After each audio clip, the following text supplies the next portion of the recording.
এই মব সংস্কৃতি নতুন কিছু না, এটা জন্ম দিয়েছে স্বৈরাচার শেখ হাসিনা সরকার,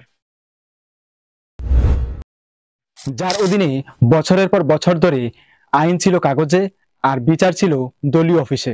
তখন যারা মবের উল্লাসে হাতে তালি দিয়েছিলেন আজ তারাই কাঁদছেন। তখন এই বর্বরতা ছিল জনতার রোষ, আজ সেটা হয়ে গিয়েছে অত্যাচার। মনে রাখা দরকার যে আগুন তুমি জ্বালাবে সে আগুন তোমাকে একদিন পুড়িয়ে দিতে পারে। তখন যখন প্রতিবাদীরা মবের শিকার হতেন, তখন যারা উল্লাস করতেন আজ তারাই মানবতা খুঁজছেন। কিন্তু তখন কোথায় ছিল সেই মানবতা? এই দেশের মব মানসিকতা নির্মাণ করেছে প্রজন্মব্যাপী এক বিচারহীনতা। আজ যারা হুদার জন্য চোখের পানি ফেলাচ্ছেন,